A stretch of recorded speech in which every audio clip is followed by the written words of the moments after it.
हरे कृष्ण। अंतर्राष्ट्रीय कृष्ण भावना संघ ISKCON Meera road की ओर से प्रस्तावित श्रील प्रभुपाद जी के यह 125वां दिव्य व्यास पूजा महामहोत्सव के उपलक्ष्य पर विशेष श्रीमद् भागवतम सप्ताहों की इन श्रृंखलाओं में सटासुर उद्धार कथा के ये छठे दिन के कथा अनुष्ठान में आए आप सब भक्तों का, धर्म प्रेमियों का, कथा प्रेमियों का, सत्संग प्रेमियों का, अतिथियों का, आजीवन सदस्यों का, श्रोताओं का, सोशल मीडिया के माध्यम से सुनने वाले श्रोताओं का और भविष्य में रिकॉर्डिंग के माध्यम से सुनने वाले श्रोताओं का भी हृदय के गहराई से प्रेम पूर्वक हार्दिक स्वागत करते हैं। कहते हैं कि जब संसार के लोग हमें चुनते हैं तो हमें संसद में स्थान मिलता है, और जब भगवान हमें चुनते हैं तो हमें सत्संग में स्थान मिलता है। भक्तों, जो भगवान से करे प्यार वो सत्संग से कैसे करे इनकार, जो प्रभुपाद जी से करे प्यार वो सत्संग से कैसे करे इनकार। आज हम आप सब अत्यंत भाग्यशाली हैं। श्री श्री राधा गिरधारी जी के परमानुकंपा एवं आयतु की कृपा से उनके छत्र छाया के अधीन हमें आश्रय प्राप्त हो रहा है और उनके चरण कमलों में सेवा का अवसर प्राप्त हो रहा है। और उन सेवाओं में भी मानव देह में प्राप्त होने वाली जो सर्वोच्च उत्कृष्ट सेवा है वह सत्संग का, श्रवण का, कीर्तन का, श्रवणम कीर्तनम विष्णु स्मरणम, ये भागवत विधि का लाभ हमें प्राप्त हो रहा है। इसलिए हम उन भगवान श्री श्री राधा गिरधारी जी, ललिता विशाखा, जगन्नाथ बलदेव सुभद्रा, श्री श्री गौरीता, उनके परिकर सहित के पाद पद्मों पर नतमस्तक होकर कोटि कोटि वंदन प्रणाम अर्पण करते हुए संस्था के संस्थापक आचार्य कृष्ण कृपा श्री मूर्ति अभय चरणारविंद भक्ति वेदांत स्वामी श्री प्रभुपाद जी के चरणारविंद में कोटि कोटि वंदन प्रणाम अर्पण करते हुए गुरुदेव जो कि दयामय है, कृपामय है, करुणामय है, जो कि नित्य स्मरणीय है, पूजनीय है, वंदनीय, जो प्रातः स्मरणीय, वंदनीय और पूजनीय है, उनके चरणारविंद में कोटि कोटि वंदन प्रणाम अर्पण करते हुए यहाँ उपस्थित आप सब वैष्णव एवं वैष्णवी भगवत चरण अनुरागी महाअनुभवी भक्त वृंदों के चरणों में प्रणाम अर्पण करते हुए आप सबसे हम करवट निवेदन करते हैं कि दास के ऊपर ऐसे कृपा करें कि सेवा के माध्यम से हम आपको, गुरुदेव को और श्री प्रभुपाद जी को प्रसन्न कर पाएं। इन्हीं शब्दों के साथ आज के इस कथा की ओर अग्रसर होते हैं। आज के इस सत्र को आरंभ करते हैं। आज के इस प्रसंग को प्रारंभ करते हैं। कल कथा प्रसंग में हमने श्रवण किया किस प्रकार से सकारासुर का वध के पश्चात सारे ब्रजवासी जो है कृष्ण के रक्षा हेतु ब्राह्मणों से जो है याचना करते हैं, और खास करके नंद महाराज जो है वह प्रार्थना करते हुए कहते हैं, गावो सर्व गुणोपेता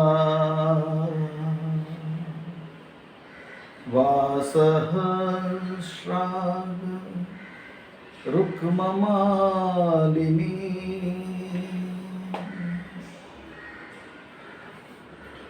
आत्मजा अबुदया अर्ताय प्राताप्ते च अन्वयुञ्जता।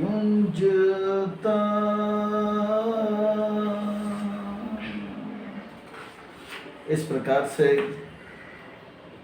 उन ब्राह्मणों से और उन ब्राह्मणों का गुण का वर्णन जब होता है तो कहते हैं कि नंद महाराज ने उन ब्राह्मणों को जो मथुरा से आए थे, ये ऐसे ऐसे ऐसे ब्राह्मण हैं जो ऋग्वेद, यजुर्वेद, सामवेद में बड़े पट्टू हैं, जो ईर्ष्या से रहित हैं, जो उदार हृदय वाले, जिसके अंदर थोड़ा सा भी लालच नहीं है और बहुत ही विज्ञ हैं। ऐसे ब्राह्मणों को बुलाए थे। और जब उन्होंने बच्चों को आशीर्वाद दिया, आयुष्मान भव, आयुष्मान भव करते बहुत लंबे समय तक जियो, हाँ, दीर्घ काल तक जियो, धनवान भव, तो धनवान भव कि धनों से युक्त हो। लंबा आयु का प्रार्थना किया जाता है।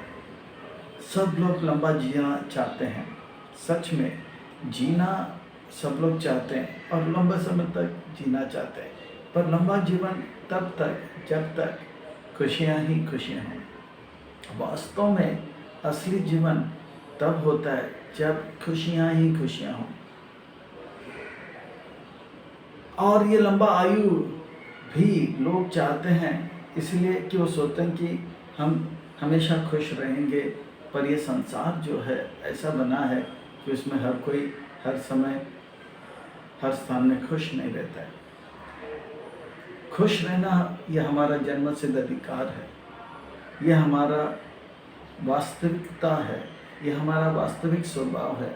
हम सब चित्त और आनंद आत्मा है, पर इस भौतिक जगत में यह भौतिक शरीर जो कि असत अचित और निरानंद है, उससे मिलकर हम जो है आज असत यानी कि मृत्यु का अनुभव कर रहे हैं, अज्ञान का अनुभव कर रहे हैं और निरानंद का अनुभव कर रहे हैं।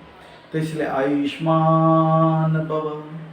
सिकंदर जो कि अपने समय का सबसे बड़ा तानाशाह था, बहुत बड़ा योद्धा, विश्व के देश देश जीतते गया।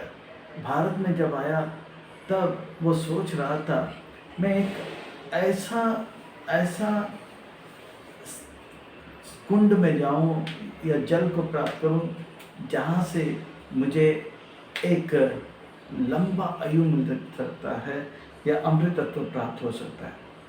तो इसी के खोज में करते सिकंदर जो कि पूरे संसार का तानाशाह था, उस समय का सबसे बड़ा योद्धा था, सबसे बड़ा शक्तिशाली सम्राट छत्रपति था, तो वो ढूंढते एक पर्वत के जंगलों के बीच में एक पर्वत और पर्वत के बीच में एक घना बहुत गहरा गुफा, और उस गुफा में उन्होंने देखा एक जलाशय था और उनको पता लगा कि इस गुफा के अंदर जो जल है वो जल पान करने से अमृत तत्व को प्राप्त करता है। सालों से जिस अमृत तत्व को प्राप्त करने के लिए वे गए थे वह अमृत तत्व उनको प्राप्त हुआ, और जैसे ही वो प्रणाम कर रहे थे, प्रणाम तो नहीं, झुककर जल जो है पान करने वाले थे, तब आकाशवाणी तो नहीं हुई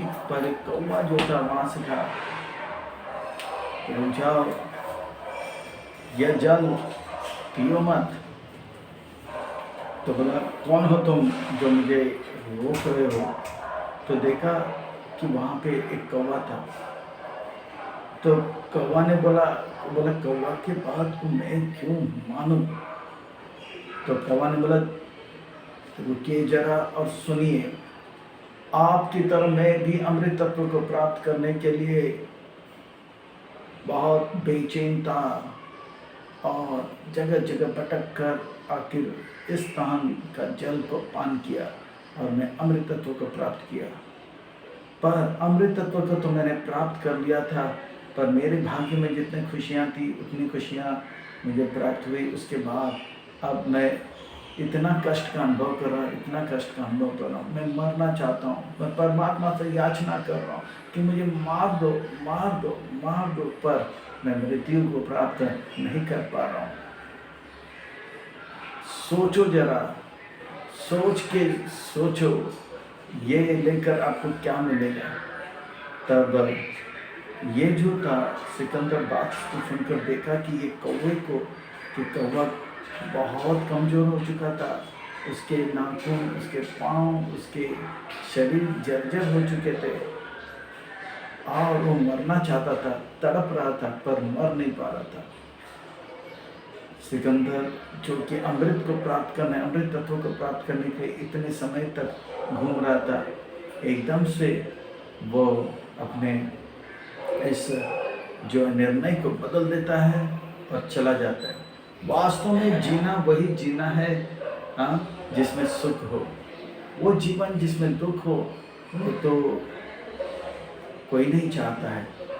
इसलिए सुख तब मिलता है जब हम कृष्ण भक्ति में होते हैं और कृष्ण के साथ होते हैं, कृष्ण के धाम में जब वर्णन आता है तो कहते हैं कि आनंदम अम्बुति वर्तनम प्रतिपदम पूर्ण अमृत आस्वादन। आनंद का जो अम्बुति है, सागर है, वो बढ़ता जाता है, बढ़ता जाता है, बढ़ता जाता है और इसमें कोई रुकावट नहीं। यह है असली जीवन, खुशियाँ ही खुशियाँ हो। हाँ, ये जो है जीवन हमारा है, असली जीवन है। और ये जीवन भगवान देने के लिए ब्रज में आते हैं, लीला करते हैं, ब्रजवासियों को आनंद देते हैं। जिस आनंद की लीला के माध्यम से ब्रजवासियों को जो कि आनंद के जो है अम्बुदि में डुबा देते हैं। इसलिए महान संत सत्यव्रत मुनि जो है बड़ा सुंदर दामोदर अष्टक के तीसरे पंक्ति में लिखते हैं, इति दृक्ष्वलीलाभिर आनंद कुंडे स्वघोषानि मांजाताम अज्ञापयांताम तदीयसिताग्नेषु भक्तिर्जितात्मं पुनः प्रेमतास्तां सतां प्रीति वन्दे इति दृक्ष्वलीलाभिः। इस प्रकार के लीलाओं को दिखाते हैं। आनंद कुंडे क्या लीला करते हैं? माखन चोरी का लीला करते हैं, बंदरों के साथ खेलते हैं, गाय की पूंछ को पकड़ के वो खेलते रहते हैं, गाय भागने लग जाती तो उसको घसीट कर सकते हैं। ये सब दृश्य देखकर आनंद के कुंड में डुबा देते हैं। भगवान का ये बाल लीला जो है, यह बाल लीला का दर्शन जो है गोलोक में भी नहीं होता है, ये गोकुल भौम लीला में होता है। तो गोलोक में जाने से जो लाभ मिलता है उससे भी अधिक गोकुल में भगवान ये लीला करते हैं और आनंद इतना सुख भरते हैं, इतना सुख भरते हैं। यह है असली जीवन, इसको जीना कहते हैं। और ये जीवन जिसमें थोड़ा सुख और बहुत दुख, फिर थोड़ा सुख, फिर बहुत दुख, थोड़ा सुख और बहुत दुख, ये भी कोई जीना है? ये जीना नहीं है। पूरा महीना मेहनत करो, फिर पगार मिलता है, फिर 2 दिन में खर्च करो, फिर वापस मेहनत करो, हाँ, बहुत दुख, फिर बाद में थोड़ा सुख। ये जीना नहीं है। असली जीवन कृष्ण के साथ है। और जो भक्त कृष्ण के भक्ति में लगे रहते हैं, रचे रहते हैं, उनके लिए तो रोज जन्माष्टमी है, रोज रथ यात्रा है, रोज उत्सव है। सुबह उठो, नाचो गाओ, प्रसाद पाओ, शाम को उठो, कथा सुनो, नाचो गाओ, प्रसाद पाओ। ये जीवन वास्तविक जीवन है, कृष्ण भावना भावित जीवन। ये सबके लिए है, गृहस्थ हो या ब्रह्मचारी हो, सन्यासी हो, वानप्रस्थ हो, परमहंस हो, जो भी हो, सभी लोग प्राप्त कर सकते हैं। यह है भक्ति का जीवन। तो ऐसे लंबा आयु दे रहे हैं, पर आयु के साथ आशीर्वाद है कि आप सुखी जीवन भी दियो। और ये ऐसे ब्राह्मण है, ये ऐसे ब्राह्मण है जिनके वाणी झूठ नहीं हो सकता है। ऐसे ब्राह्मण जो है भगवान को प्रिय है। ब्राह्मण जो के बारे में जब वर्णन आता है तो भगवान का जो प्रणाम मंत्र ऐसा भी आता है, कहते कि नमो ब्राह्मण देवाय गो ब्राह्मण हिताय च जगदिताय कृष्णाय गोविंदाय नमो नमः। भगवान को गोविंद कहते हैं। नमो ब्राह्मण देवाय, नमो ब्राह्मण देवाय, ये ब्राह्मण जो है, ब्राह्मण वो ब्राह्मण हिताय च, और ये गाय हैं, इनको भगवान बहुत मानते हैं, क्योंकि ब्राह्मण वो है जो ब्रह्म को जानते हैं। ब्रह्म अर्थात बृहद, सबसे बड़ा कौन? तो सबसे बड़ा भगवान। सौंदर्य में सबसे बड़ा, हाँ, बल में सबसे बड़ा, ज्ञान में सबसे बड़ा, यश में सबसे बड़ा, धन में सबसे बड़ा, और वैराग्य में सबसे बड़ा। तो सबसे बड़ा कौन? तो भगवान। उस भगवान को जो जानते हैं, ब्रह्म जान इति ब्राह्मण, और ये ब्राह्मण ऐसे जीते हैं, वो पठन पाठन भगवान के इन कथाओं को सुनते हैं, सुनाते हैं, यजन याजन वो यज्ञ करते हैं और यज्ञ में भाग लेते हैं, दान और दक्षिणा देते रहते हैं, दान लेते हैं और दक्षिणा देते रहते हैं। ये जो है ब्राह्मण वो भगवान का एडवर्टाइजमेंट करते रहते हैं। आज नोकिया का मोबाइल है, हाँ, जियो का सिम है, जो भी है उसका एडवर्टाइज किया जाता है। पर आज भगवान का एडवर्टाइजमेंट नहीं हो रहा है, इसलिए माया का एडवर्टाइजमेंट 24 घंटा चलता रहता है। हाँ, 7 दिन चलता रहता है, 365 दिन लगातार चल रहा है। अभी माया के साथ साथ कली भी आ गया, तो धमाका चालू है। हाँ, लोग शराब पीने में लग चुके हैं, शराब के दिन रात एडवर्टाइजमेंट चलता है, अवैध संघ का दिन रात एडवर्टाइजमेंट चलता रहता है, और मांसाहार का दिन रात एडवर्टाइजमेंट चलता रहता है, झूठ बोलने का पूरा कोचिंग क्लास चलता रहता है, एडवर्टाइजमेंट चलता रहता है। और लोगों का चेतना इतना दूषित हो जाता है, बेचारा हर जगह से जो है वो मार खाता है। भगवान का भक्ति का एडवर्टाइजमेंट ब्राह्मण करते हैं, और ब्राह्मण का संख्या बहुत था पहला, और भगवान को इसलिए ब्राह्मण पसंद है क्योंकि वो सच्चाई को फैलाते हैं, कृष्ण के बारे में बोलते हैं और लोगों को भी कृष्ण भावना भावित करते हैं। तो ऐसे भगवान को प्रिय है, और उनके वाणी को भगवान सत्य कर देते हैं। ब्राह्मण ने जो कहा वो सत्य हो जाता है।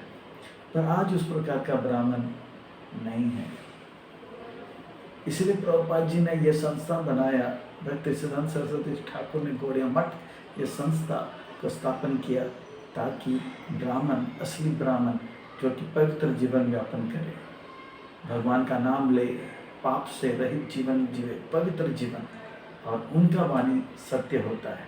आयुष्मान भव। और ये जितने भी ब्रजवासी थे वो कृष्ण के रक्षा के लिए जो है रक्षा के लिए ब्राह्मणों से ये करते। और ब्राह्मणों ने जब यज्ञ किया तो फिर गाव सर्व गुना पेता, ऐसे गाय जो कि दूध देने वाली हैं, ऐसे गाय दान में दिया। ऐसा नहीं कि सूखा चा गाय अब किसी काम का नहीं, मरने वाली है, ठीक है, मेरी ओर से गाय भेंट में, ऐसा नहीं।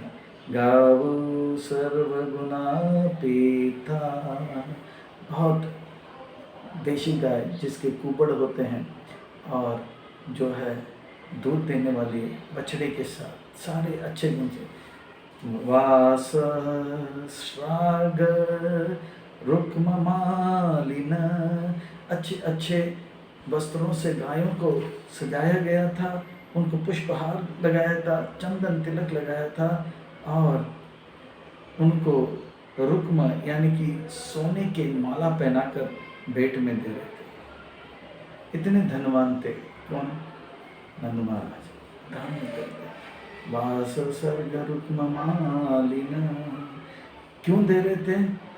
आत्मजा अभ्युदया अर्ताय, अपने बेटे का जो है भविष्य उज्जवल हो, उनका भविष्य जो है बहुत शुभ हो, मंगल हो, दिव्य हो, आध्यात्मिकता से लबालब हो, इसलिए जो इस प्रकार से प्रार्थना करते हैं और उनको गाय वस्त्र इत्यादि देकर, सुंदर सुंदर गाय, ऐसे गाय जो कि ब्राह्मण को दूध दे और उस दूध से वो दही बनाए, उस दही से जो है वो मक्खन बनाए और मक्खन से घी बनाए और घी से यज्ञ में लगा। इस प्रकार का जो है गाय उनको दान में दिए थे। गाय का गोमूत्र, गोबर सब जो है पवित्र होता है। गाय जो है, गाय के बारे में क्या कहा जाए, कहते हैं कि एक बार एक राजा दक्षिण भारत का, उन्होंने तेनालीरामन से पूछा किसका दूध सबसे बेहतरीन होता है, किस पशु का दूध सबसे अच्छा होता है, किस पशु का दूध सबसे अव्वल नंबर है। तब सारे मंत्रियों ने गाय ये गाय गाय गाय गाय तेनालीरामन से जब पूछा तो उनको पता था गाय ही बोलेगा, पर तेनालीरामन की बात को सुनकर राजा हक्का बक्का हो गया। बोला किसका दूध सबसे पवित्र होता है? तो बोला भैंस का दूध सबसे अव्वल नंबर का होता है। किस पशु का दूध सबसे अव्वल नंबर का होता है? तो बोला भैंस का दूध सबसे अव्वल नंबर होता है। तब राजा बहुत हक्का बक्का हो गया। तेनाली, आप इतना बड़ा ब्राह्मण हो, आपको गाय का महिमा पता है, सब कुछ जानते हुए भी आप ऐसे क्यों कह रहे हो? जब तेनालीरामन ने इस बात को कहा तो वो राजा की ओर देखा, तो बताया आपने पशु के बारे में पूछा, तो मैंने बताया भैंस का, पर गाय क्यों नहीं? तो फिर बताया कि गाय जो है पशु नहीं है। जिस प्रकार से वृक्षों में बहुत सारे वृक्ष आते हैं 84 लाख योनियों में, पर तुलसी जो है वृक्ष नहीं है, गाय जो है पशु नहीं है। इस प्रकार से तेनालीरामन ने, और ये सच बात है, कहते हैं कि जितने भी 84 लाख योनि हैं उनमें से मनुष्य जो है सर्वश्रेष्ठ है, और मनुष्य में भी ब्राह्मण सर्वश्रेष्ठ हैं। पर जब मन मूत्र का बात आता है, ये त्याज्य है, इसको त्याग देना चाहिए। पर गाय का मल और मूत्र ये तो इतना पवित्र माना जाता है। अच्छा, अगर पशुओं में गाय को लिया जाएगा तो मनुष्य का, अगर गाय का टट्टी और पेशाब इतना पवित्र है तो पशुओं से बढ़कर मनुष्य है, तो मनुष्य का टट्टी पेशाब उससे भी पवित्र, और मनुष्य में ब्राह्मण हो, ब्राह्मण का टट्टी पेशाब और भी पवित्र तो ये नहीं है। पर क्योंकि गाय 84 लाख योनियों में से नहीं है, वो गाय गाय है, भगवान के धाम से आया हुआ है। गर्ग संहिता में इसका सुंदर सुंदर वर्णन होता है। टट्टी पेशाब का कहीं पे गुणगान हुआ नहीं है, स्नान कर लेना चाहिए खाने के बाद। पर गाय का गोबर से तो स्नान करते हैं हम लोग, क्योंकि गाय गोबर का तो इतना महिमा शास्त्र, ब्राह्मण, साधु, संत, महात्मा, गुरु जन कर, आचार्य जन करते रहते हैं, भगवान स्वयं करते हैं गाय का महिमा, क्योंकि गाय गाय है। समाज का गुरु ब्राह्मण है, ब्राह्मणों का गुरु सन्यासी है, सन्यासी के गुरु ब्रजवासी हैं, ब्रजवासियों के गुरु कृष्ण है, कृष्ण का गुरु गाय। गाय इतना महान है, इतना महान है। एक बार एक मछुआरा जाल फेंका तो च्यवन ऋषि जो था थोड़ा सा पानी के अंदर तपस्या कर रहा था, तो जाल फेंका तो एक च्यवन ऋषि बहुत दिनों से पानी में तपस्या कर रहा था, तो वही जाल में फंस गए और ध्यान में था। तो उनको कुछ फर्क नहीं पड़ा, पर मछुआरा खींच के जब निकला तो सोचा कि बहुत बड़ा मछली है, तो देखा तो ये तो च्यवन ऋषि है। तो उनको दंडवत प्रणाम किया, माफ़ी मांगा, च्यवन ऋषि का ध्यान हटा, बोला क्या बात है? तो देखो मछुआरा ने उनको जाल में लिया, तो बोला आपने अपना कर्तव्य का पालन किया, और जो भी आपके जाल में आता है उसे बेचते हो और ये करते हो, खाते हो, तो मुझे भेजो और उससे जो भी मिलेगा उससे आप जो है अपना जीवन यापन करो। तब वो मछुआरा बोला पहला तो अपराध हो गया कि ऋषि को मैंने जाल में लिया, अब उन्हें बेचेंगे तो महा अपराध हो जाएगा। बोला क्षमा करो, ये नहीं वो नहीं, और रोने लगा, पर बोला नहीं आपको बेचना पड़ेगा। तो मछुआरा तुरंत राजा के पास गया, बोला ऐसा ऐसा प्रॉब्लम है। राजा बड़ा धार्मिक था, दोनों च्यवन ऋषि को बुलाया, आप जो है फिर से तपस्या करने जाइए और इस मछुआरे को जो है भूल जाइए। बोला नहीं, मछुआरा जो है उसके जाल में जो आया उसे बेचेगा और वो धन मछुआरे को दिया जाएगा। तो राजा बोला ठीक है, जाल में आप फंसे हो तो मैं आपको खरीदूंगा, 1000 सोने के मोहरे। तो च्यवन ऋषि को क्रोध होता है, एक ऋषि का मुंह लाभ, बोलता है 10,000 सोने के मोहरे, 10,000। ऐसा करते करते करते के 1 लाख, 10 लाख, 1 करोड़।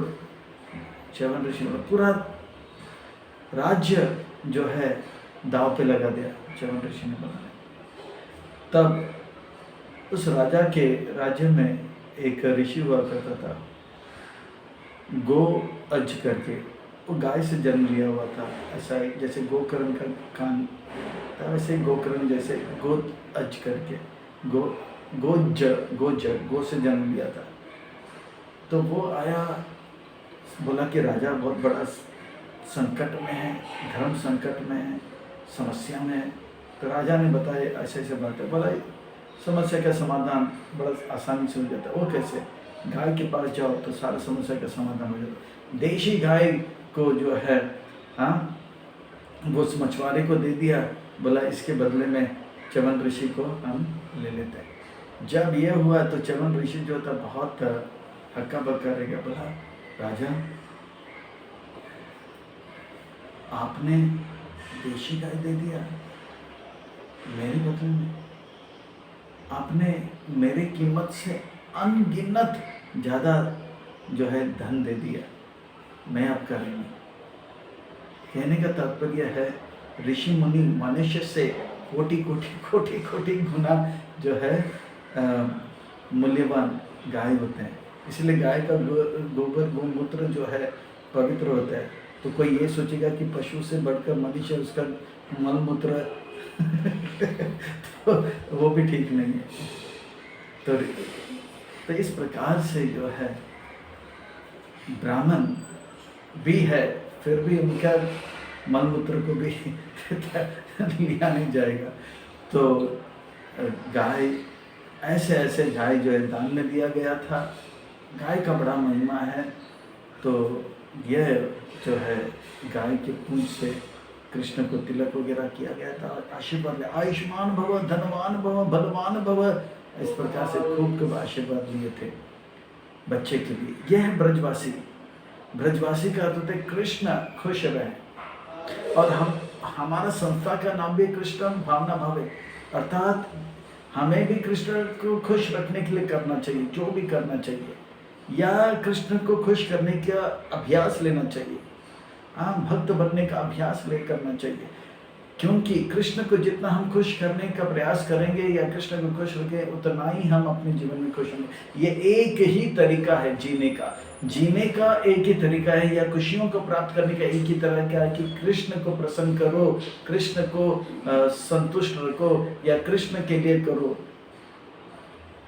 यही एक तरीका। इसके अलावा जितने भी तरीका लोगों ने आजमाया है वो यही कहते आए हैं और कहते रहेंगे, और कह रहे हैं और कहते रहेंगे, हम होंगे कामयाब, हम होंगे कामयाब, हम होंगे कामयाब एक दिन,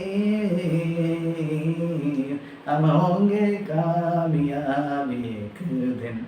वे कहते रहेंगे, पर जब तक वो कृष्ण भावना भक्त नहीं होंगे तब तक ये गाते ही रहेंगे, पर होंगे नहीं कामयाब। क्योंकि जैसे ही वो कृष्ण भक्ति में आ जाएंगे तो उनका यह कहना सार्थक होगा, हम होंगे कामयाब, हम होंगे कामयाब, हम होंगे कामयाब, जल्दी से जल्दी, हम होंगे कामयाब जल्दी से जल्दी।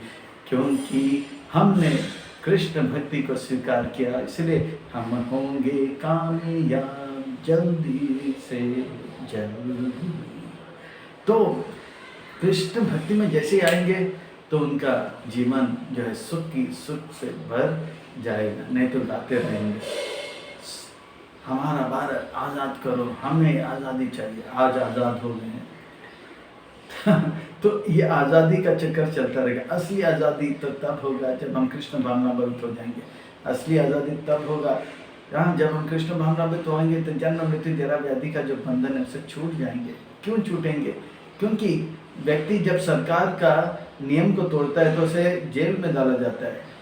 जेल में वो रोज साइकिलिंग नहीं कर सकता है, मॉर्निंग जॉगिंग नहीं कर सकता है, हाँ रेस्टोरेंट में खा नहीं सकता है, क्योंकि सरकार का नियम तोड़ा है। बोला नहीं मैं तो साइकिलिंग करूँगा, नहीं होगा।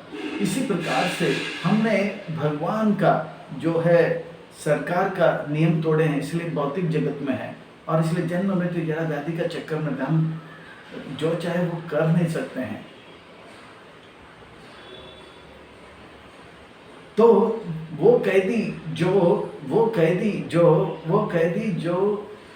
सरकार का नियम पालन करे, अच्छी तरह से जो है जेल में, कारागार में जो है अपना चरित्र को, व्यवहार को बदलता है, तो तुरंत सरकार से जेलर जो है उसे नोट कर देता है, उसे छूट देता है।